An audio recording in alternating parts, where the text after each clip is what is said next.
Hello, everyone, and thank you so much for tuning in to First Glance's 23rd Annual Film Festival. This is our first year doing it as a virtual film festival, so thank you for coming in and tuning in. And we are really grateful to be working in collaboration with itsashort.com, who will be hosting all of our events and our screenings online. My name is Jackie Dallas. I'm an LA-based actress, and today I have the exciting opportunity to be talking with Zach Galligan, actor extraordinaire, fan favorite for films including Gremlins, Gremlins 2, Surviving, Waxworth, Madness in the Method. Zach, thank you so much for joining us today. How are you doing? I'm doing pretty good. How are you? I'm good. I'm good. Well, thanks so much for making time in your schedule to speak with us. Let's just dive in then, I guess, huh? Fire away. That's fine. Cool. So I know we're here talking about Bad Candy, awesome film. I just got to screen it, and it is got so many parts to it that I love. But taking a step back real quick, you've had a really prolific acting career, and a lot of your projects have been in the horror genre. Do you find that this is something that you're personally sought out for, or is it a genre that you're naturally drawn to? Well, growing up, I always had a real love of. Sorry, I'm getting all sorts of robocalls at the exact same time I'm talking to you. People are like, "Do this, go there, this plan, that plan, health insurance." I'm like, chill.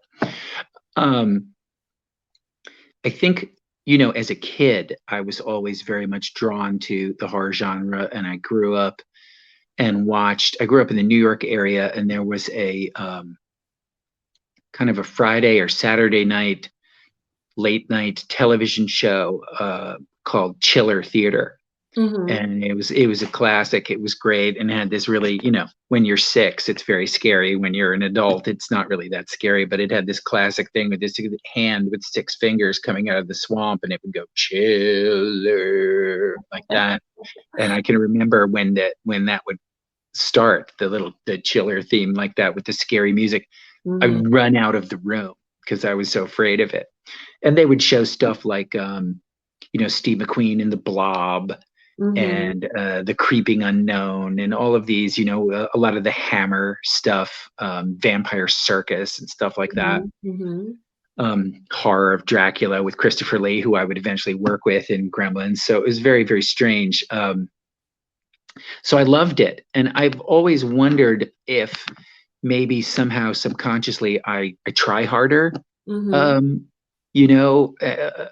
horror-based stuff because I like it so much. I think we always sort of try and want to give more effort for stuff that we want to do as opposed to stuff we don't want to do. Of course. So I kind of wonder if there's some kind of subconscious thing with that.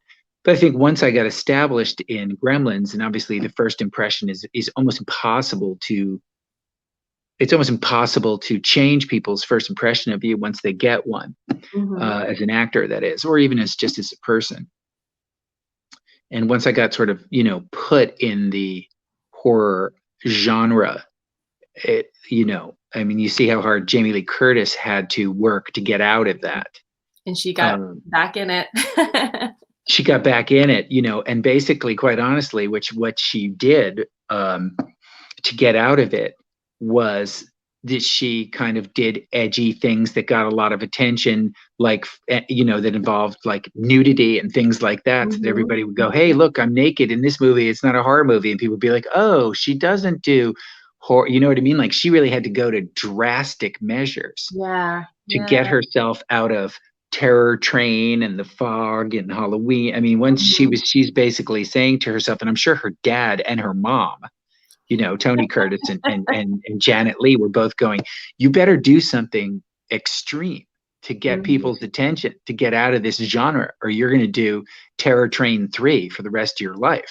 And that's basically what she did, with Trading Places and Perfect and all of those things that, quite honestly, focused a lot more on, shall we say, her physical beauty as opposed to her acting ability. Right. Aside from just being the scream queen that we've started to kind of picture her as. I love the horror genre now, but that wasn't Hmm. always the case because I too was like really scared of horror movies as a child. Sure. I used to like sneak into the TV room that we had like on the other end of the house when I was like 7, 8, 9 years old and watch all the scary movies in the middle of the night and like freak myself out. And then go through a phase where I couldn't watch any of it at all. So I understand the wanting to, once you find the interest and the passion and you find that you're in that world, like as an actor, I can see you wanting to kind of excel in that and giving it your all. I also find horror is a very fun genre, right? Not just in the storytelling, but as an actor, you get to find yourselves in these ridiculous situations, um, blood, props, costumes, prosthetics. Any fun stories regarding that in any of your projects that you've done? Sure. I mean, one of the things that I would say first, though, is that when you do a lot of horror movies, eventually you find yourself, if you do get a cast in a drama, you find yourself going to the set and saying, wow, all I have to do is say lines and stand here and be real and talk. Mhm, I don't have to mhm, get covered in blood and get wired up with this and get right, my neck cut open and then like my decapitated head has to roll across the floor scream. I mean, it's mhm, like it's amazing how much just normal dramatic acting seems mhm. simple after you've done these years and years of balancing the technical stuff, Right, right. with the acting stuff. Mhm, mhm. But I mean, my gosh, I've done there's so many times I've been killed and hacked and murdered and slashed and whatnot, and you just never really get or at least I don't used to being covered in blood, fake blood. And I mean, I remember when I did here's one. I remember when I did Hatchet 3 for Adam Green, and Mhm, there's a scene in it where let's just say just in case there's someone who hasn't seen the movie in the last 7 years, there's somebody who meets a rather terrible end. It's mhm, either me or it's near me, and I just get covered mhm, with blood. mhm. And I can remember, first of all, driving home. You're hoping that the cops don't pull you over because you're covered in blood.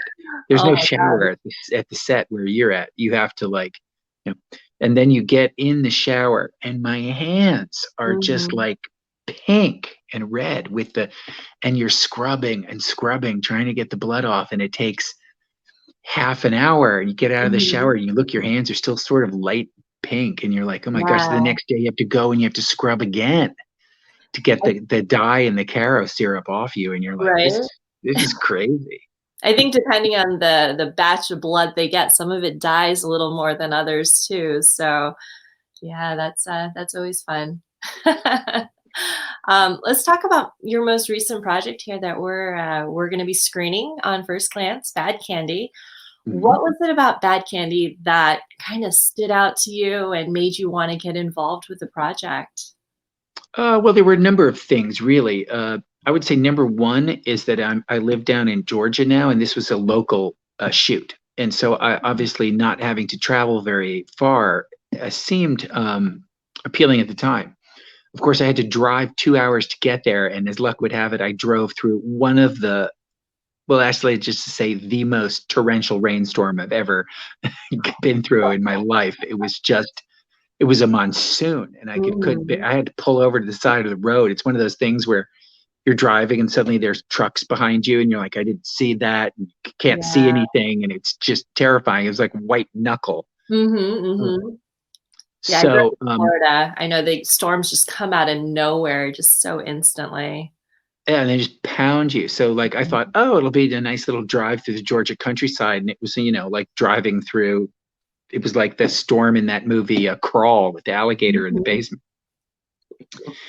And so that was it didn't turn out the way I wanted to, but that was one of the appeals. Another appeal was I wanted to get involved with local filmmakers for obvious Mhm. reasons. um, it was just a couple of days, which is always nice to kind of get in and get out, and Mhm. a lot of times you'll have 10 or 11 scenes and they'll be spread out over 3 or 4 weeks. This was like, you're going to do 6 of your scenes one day and 5 of your scenes the next day and you'll be done. And That's so it's really like, awesome. yeah, Yeah. like that. But probably if I'm honest, the thing that the producers did that I think was the smartest is that they Mhm. did an interesting thing in casting Corey Taylor as Mhm. playing my partner slash sidekick slash whatever you want, your partner in Mhm. crime. And you know, it's hard to say whether or not I would have done it without him. But the fact that he was doing it was a big thing, not just Mhm. because I'm, like Slipknot and stuff like that, but I just thought that he, um, with his platform, would be able to give the film a lot of exposure if, of course, he Yeah, liked it. sure. So, and I had heard some things about him being kind of a cool guy. So I was like, you know what? I think he and I will have a nice thing together. I'm just thinking positively.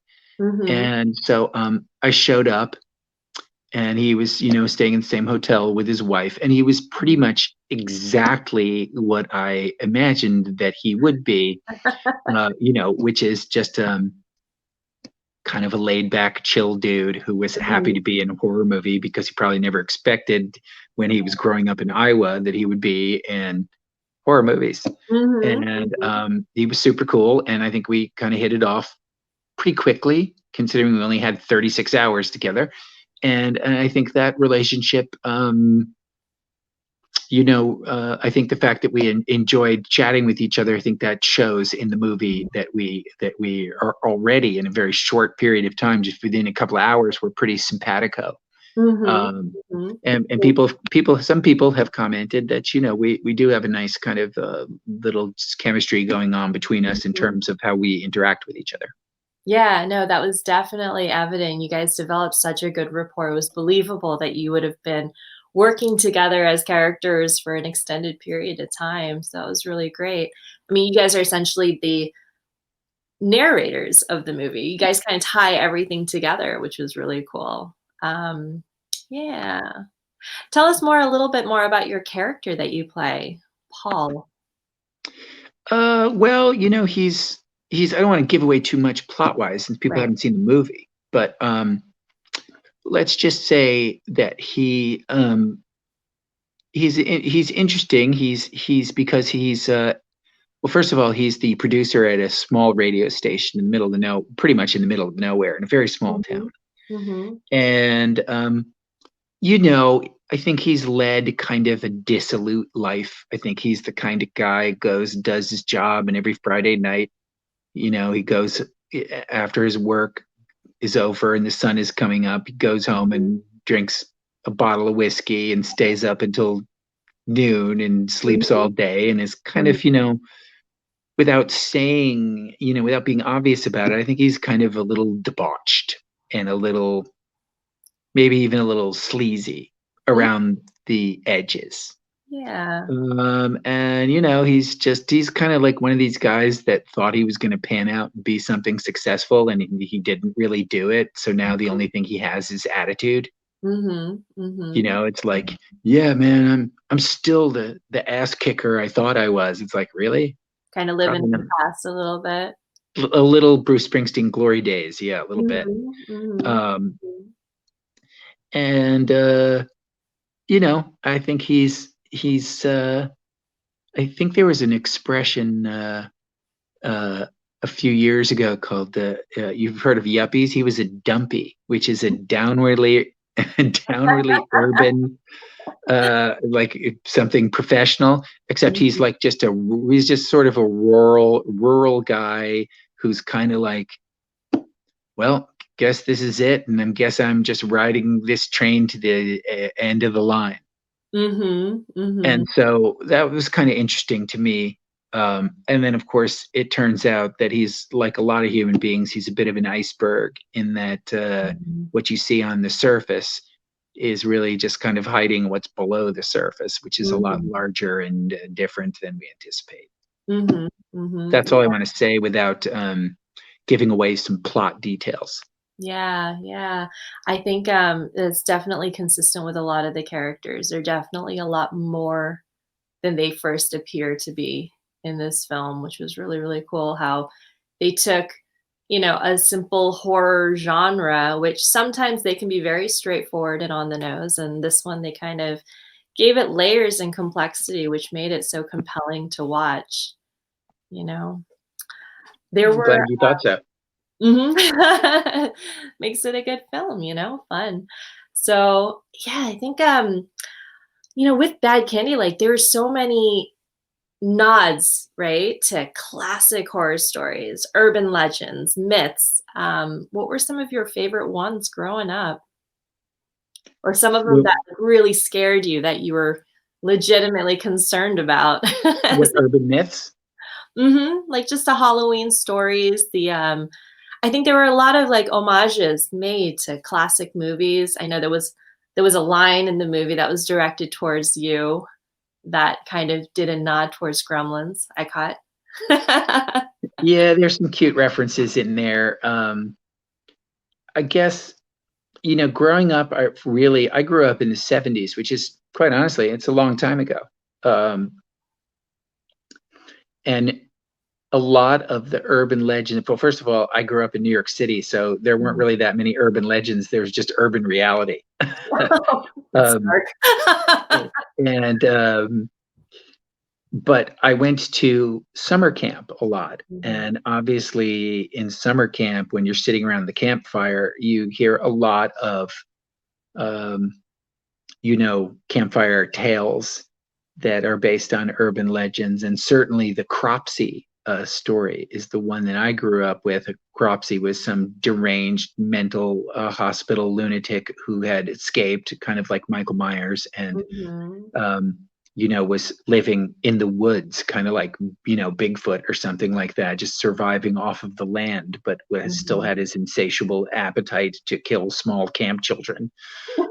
So I would be sitting around the campfire, I maybe be like 12 or 13 years old. You're talking 1976 or 7.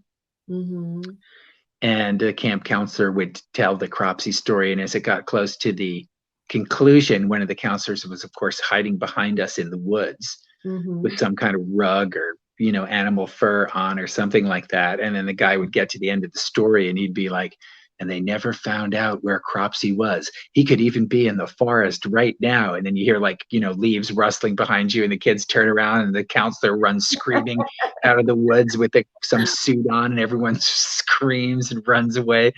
So Yeah. like that was like the kind of stuff that I grew up with that was really fun. Of course, on Halloween in the city in Manhattan, they would tell you never to take apples because one of the urban legends is that they would put razor blades in the apples. So when you bit Mhm. into them, it would cause serious damage. So anytime, we would back in the 70s, you would go to the door and you would open, you'd have a little orange box to collect for UNICEF, which is like a Mhm, United Nations, mhm. I think, children's fund or something like that for reading or something. So you go trick or treat or UNICEF, and you'd have your little pumpkin, and people would put the candy in, and sometimes they would just give you fresh fruit, like apples and bananas. You'd be like, The worst. I don't want bananas. What are you doing? Yeah. What are you gonna do? Give me prunes next, Grandma? And so it was just like, It's so quite those were the two you know? myths. Don't take the apples for the razor blades, and stay away from the forest because Cropsey is out there. That's frightening. I think I remember hearing about the razor blades one too, growing up, in Florida. So, yeah, that must be, one of the common ones. It kinda makes you wonder, like, how these stories came about if everyone's heard of them. Like, if they're kind Well, of rooted. probably what it is there's one incident that Right, happened right, decades ago. right. And it's such a terrible idea. I mean, it's a terrible idea, razor blades in the apples, so Huh. that it sticks in everybody's psyche. Everybody's like, don't eat the apples. Don't eat it, even though there's like one apple out of Yeah. 17 trillion apples that have gone out. It's all you need. So scary, so scary. Yeah. Um, do you do you believe in scary stuff like ghosts, paranormal? Do you have any ghost encounters or real life scary stories that you want to share? Well, probably going to depress some of my viewers and simply say that I don't really believe in a whole lot of the paranormal stuff. I Mhm, really haven't seen a ton of compelling evidence, and I myself have never really experienced anything that's paranormal, with one exception. I was just talking about the summer camp that I went to. mhm, And in 1979, I did see up in the sky what looked like a satellite, um, except it started moving through the sky in a kind of triangular path. So it kind of started here, and then it went down mhm. here, and then it went up here, and then it came. And so, I eventually noticed it and probably had, I was 15 at the time, probably had about 5 or 6 other campers and 2 counselors watching it with me Mhm. at the time. So it wasn't just like some delusion that I was Right. going through. It wasn't just you being yes. Yeah, it wasn't just me being like, look, there it's green and yellow, and it wasn't It like wasn't that. really. And the thing that was crazy about it was it did it for hours, and I was fascinated by it. I mean, I probably watched it for at least, well, maybe not hours, maybe 90 minutes. Mhm, Um, mhm. and my memory about specific things is if for people who know me, is very, very sharp and pretty reliable. And I mean, like for example, I can tell you, I was out in the forest because there was a projection screen where Mhm. they would, with benches, and they would bring the kids out and they would show movies on the projection screen. Everyone would sit on the benches, they watch the movie, and then they file out of the forest, which was, maybe 100 yards away from the main campground. And my memory is so clear of this that I can tell you the movie that they were screening for us. Why they screened us this movie for camp kids, I have no idea. But it was a Tony Curtis movie from the early '60s called 40 Pounds of Trouble, where he gets a problematic kid. And it was so dated, even by 1976, like early '60s movies were so dated. Everybody was like this. What is this movie? So people were, that's why I wasn't watching it, because it just seemed like an old movie. Sure. Um, and so just watch this thing go up and down all over the sky. And then finally, at one point, I think there's maybe me and everyone else had given up. They're like, yeah, that's strange. And then they went, because most people, even back then, their attention span was pretty limited. And eventually what happened was I was watching it with like 1 or 2 other people, and it was just moving very slowly. And then it was absolutely insane. It was like a shooting star in reverse.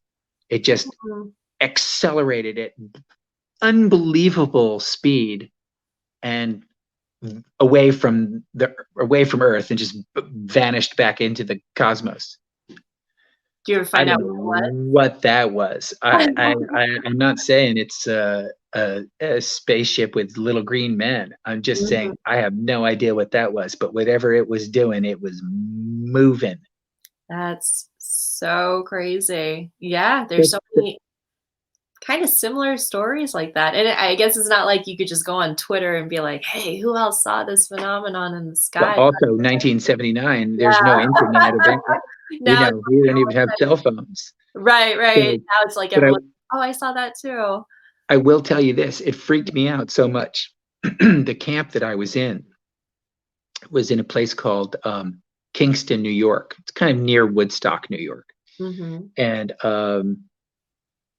I was so freaked out that I literally went on the payphone. That's the only thing that you could call in 1970. I went on the payphone and I called like I had to go through information and called the nearby observatory, you know, and Yeah. said, "Did you see anything strange?" And they were like, "Well, we don't know what you're talking about. We didn't see anything anomalous." And I was like, "Okay." And that was pretty much the end of that. But I mean, you have in 1979, you had people who are alive Mhm. now and have all these things that we're talking on now. They have no idea how primitive everything was even 45 years ago. I mean, it's just Mhm. nothing. Mhm.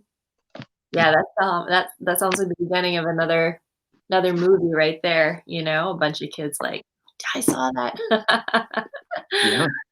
Yeah. Let's talk about, like, some of your other acting stuff too then. You had mentioned, you got your start in Gremlins. That's what I think everyone kinda is like, "Ah, Zach." And you found success like relatively early on in your career. I think IMDb lists that as one of your first credits. Um, what was it like kind of working as an actor up until that point and getting your breaks so quickly? What was that like? Well, a lot of people watching probably don't know this, but and it's going to sound like I'm not answering the question, but I will dovetail back to it. For 10 years, basically from 2006 to 2015, I taught acting at NYU's Tisch School of the Performing Arts. And one of the things that I would always tell my students, and I had some very good students, including Jack Quaid, Rachel Brosnahan, Miles Teller, Wow. uh, and got to work with them and see them before they had pretty much done anything. Right. Although Rachel had done a few things for sure, and I'm not in any way trying to take credit for making them as talented as they are. In many instances, they taught me more than I taught them. But the point is that the question I would always get from every young actor is, what do you think the most important thing for success is? And I had to say that it's really starting early, Mhm. because what most people don't understand who want to be actors, and if you want to be an actor, and you're young, you should listen to this very closely. From 0 to 22, you have much, much less competition. And obviously, the less competition you have, the better you're going to do. If you're going up against, it's just a numbers game. If you're going up against 10 people, you have a 1 in 10 shot. If you're going up against 1,000 people, you've got a 1 in 1,000 shot. So by the time you're 22, you go, what's the magic number about 22?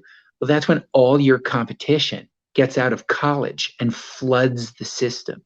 Mhm. And I can tell you, I started when I was 17. And for the first 5 years, I wouldn't say I had an easy time of it, because I was competing against people like Tom Cruise and Matthew Broderick and Matthew Modine and Kevin Bacon and a lot of super talented Rob Lowe and Andrew McCarthy and tons of super talented people. But it was basically me and like those 12 people, you know what I mean? Or Mhm. 15 key people.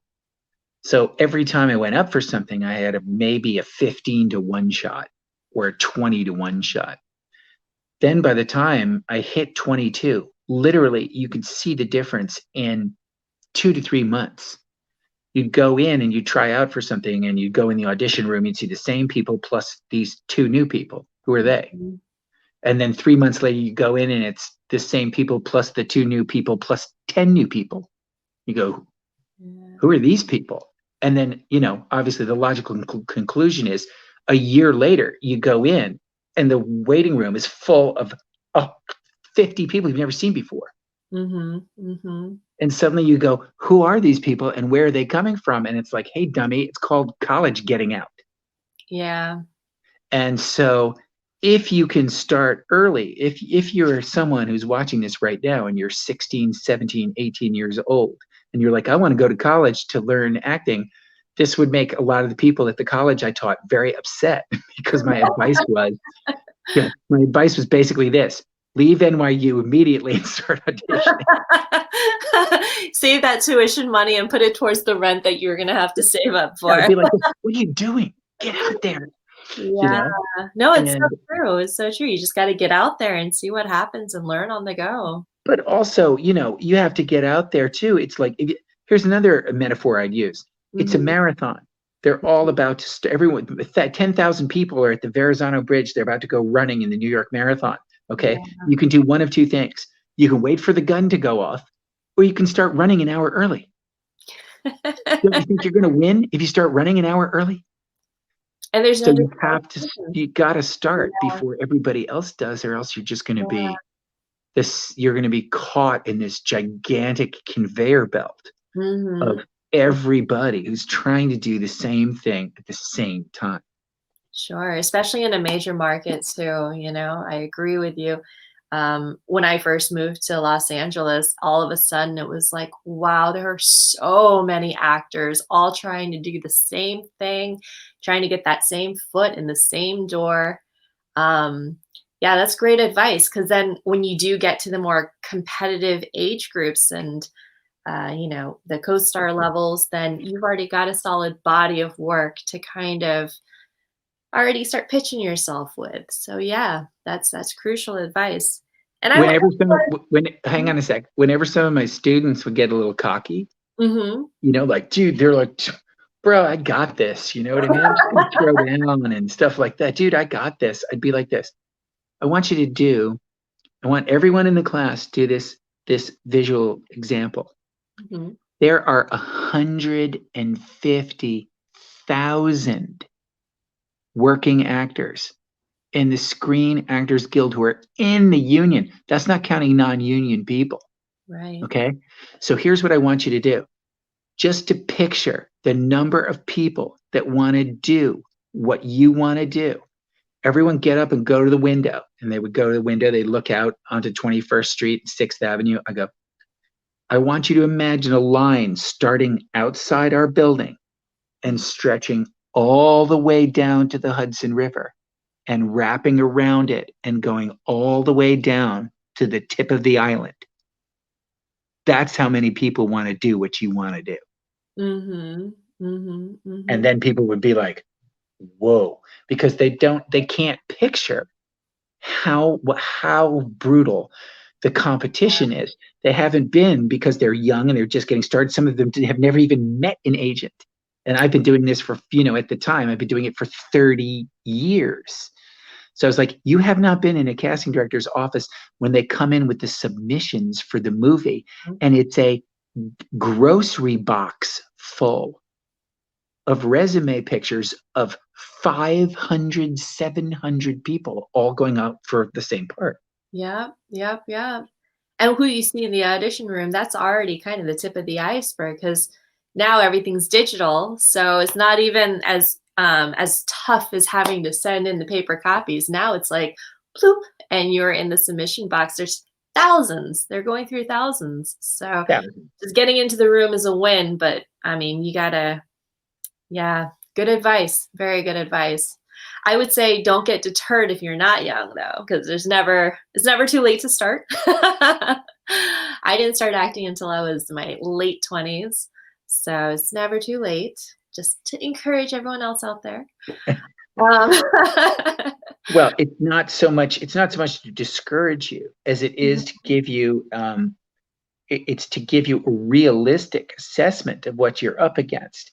Because yeah. a lot of my students were slacking and Mhm. going, oh, I mean, I'm in NYU and I've got it made and I this and that. And I'm like, dude, you have no idea. Right. Like Right. none. Right. I think there's definitely people who move to become an actor and it's not so much that they enjoy the craft of it or they want to be an actor, is they want to be famous. They think they've got that it factor and that'll be enough for them. Yeah. They don't recognize that it's so much hard work, you Yeah, know. we can move on, but like just one very quick thing is that I had one student, I'm not gonna say his name, and he's like, bro, dude, you don't understand. I mean, you're a really good teacher, stuff like that, bro, but you don't understand. Like in 7 months, 8 months, I'm gonna have my own show. I was like, okay, cool, man. Listen, I said, when you get your own show, do me a favor, put me on. He's like, hey, bro, man, I totally will. Well, Mhm, that was, you know, 2007, and mhm, it's 13 years later, and he does not have his own show. mhm, mhm, mhm, So it's like you have to have realistic expectations. This is a long process. It mhm, oftentimes takes a long time to break through, and mhm, you have to be extremely focused and have a lot of resilience. mhm, mhm. Yeah, for sure, for sure.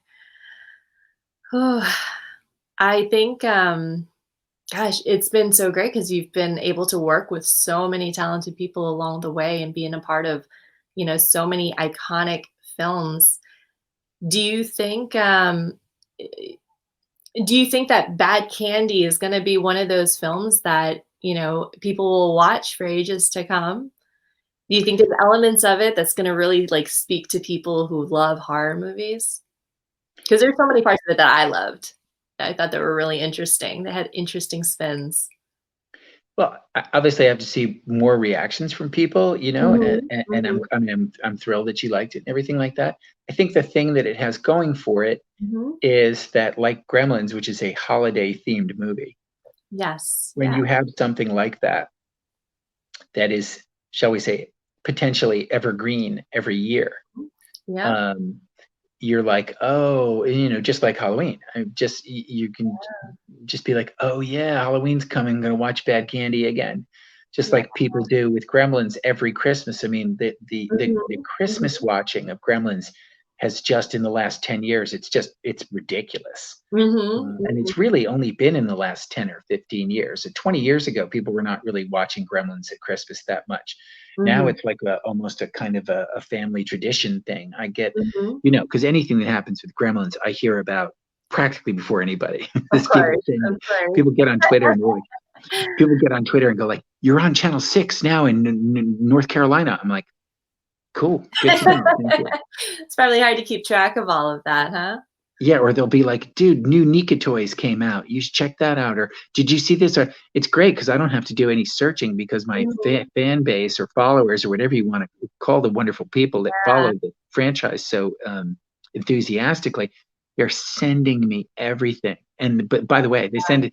I get 100 versions of the same thing. So if an article comes out, I'll get 50 in my Mhm. DMs. Go, "Did you see this? Did you see this? Did you see?" I'm like, "Trust me, I saw it." You have Um, just, like, a whole wall in your house with, memorabilia and toys and collector items or anything? Do you know I don't have anything in my house at all except one Gremlins poster. That's it. Yeah? Hmm. Hmm. I don't really want to make my house a Gremlins shrine. There's something that seems off about that. I Sure. acknowledge it. I think it's great. Super proud of it. I'm super proud of the franchise. I love it. Um, but I'm not going to have, Mogwais in every room that you walk in. I'm not going to have a Gizmo soap dispenser to wash your hands with, or Right, right, right. Yeah. No, yeah, you're not living in the past. I'm not going to be that dude. There's so many big, good, better things coming. Yeah, I totally get that. I love that. Let's see. Let's see. Let's see. I what was your favorite Halloween costume? Wow. Um, you don't have to fill up the whole hour if you don't want to. But I think this is the last question. I actually had a list of ones and we've kind of been bouncing around, so I'm trying to think, make sure that I've hit all the notes that I wanted to hit. But yeah. um, I always kind of liked going as Vegas Elvis, in the jumpsuit. Yeah. Like kind of like what you see most Elvis impersonators dressed up Mhm. as. Mhm. Um, that's always fun. I've always been a huge, well, actually, it's not true, not always, but I kind of discovered Elvis a little later in my life, like when I was in my mid 20s. Um, but I've always loved Elvis Presley for seems like a long time, and so he's fun. He's fun to do because then of course you can do the voice and everything, and you can Mhm. answer people with songs and stuff like that, and just be silly. So that's a good one. But I have to tell you, one of the things, and not I don't know how many actors feel this way. I would think a certain amount, but I don't really like dressing up for Halloween because as an actor, I'm always dressing up as other people and wearing wardrobe and Uh-huh. costumes and stuff like that. So a lot of times what I'll do is I'll just pick whatever costume is the most comfortable. So, Right. a lot of times the classic one is you just put a white collar around your neck and say you're going as a priest. You grab a small Mhm. Bible in your hand, stick it in your pocket. People are like, "What are you doing? Who are you, bro?" And you're like, "The power of Christ compels you." You pick up the Bible and stuff like that. But Mhm. basically, I'm just. I remember one time I went as a caveman and I was wearing like these rags and Mhm. underwear and like my butt was hanging out. And I was like, why am I doing this? This is ridiculous. You know what I mean? Like I'm so uncomfortable. I'm just trying to enjoy this Halloween thing. And Mhm. I was actually at a club. I was at that club that they did the movie about, the Roxbury, in this caveman costume, with my butt Mhm. like hanging out of the caveman costume. And I'm like, I'm so uncomfortable and the air conditioning is on and it's like, why am I doing this? Like I did this for a living. You relate to every 20-year-old and enjoying Halloween in Los Angeles. 20-year-old female, that's how we all felt. All of our costumes. All right. Well, I don't know. I feel like we're at time here. And unless there's Yeah, anything good. else that you wanted to talk about, but I just want to say, thank you so much for joining us today. Well, thank you for having me. I appreciate it. Yeah, it was really great talking to you and hearing about your experiences. Do you have any social media sites that you want to go ahead and give a plug to, or? Oh, that's good. Yeah, that's a good one. Yeah, I'm pretty active on Instagram and Twitter, and both of them are the same. The name is at ZWGman, and I think sometimes it's better if I just write it down, which I will do right here. And people are like, "What? That's such a strange tag name. What does it mean? Is it backwards? Hopefully it's, is it backwards? ZWG man. So that's my initials, Zachary Wolf Galligan. And obviously I'm a man. So I am a ZWG man. Whoops. I just had an earthquake in it. So that's my social media on Instagram and Twitter. And if you are a big Gremlins or horror fan or a fan of anything that I do, that's pretty much where you're going to find any kind of new announcements or confirmations. A lot of times people will be like, have you seen this? Gremlins 3 is coming. And I'll be like this, Gremlins 3 is not coming. Not yet. Or this is not true. Or that article is nonsense. Or I spoke to people at Warner Brothers and that's not true. So what is coming, and I should probably plug this, is Gremlins Secrets of the Mogwai, which is an animated prequel. Takes place in 1920s China and tells the Gizmo Mogwai origin story, how the 3 rules came about, how Gizmo managed to make his way over to wherever the Chinatown is. I think it may be meant to be either LA or San Francisco, probably. There is no real Chinatown in LA. It's more like a Koreatown.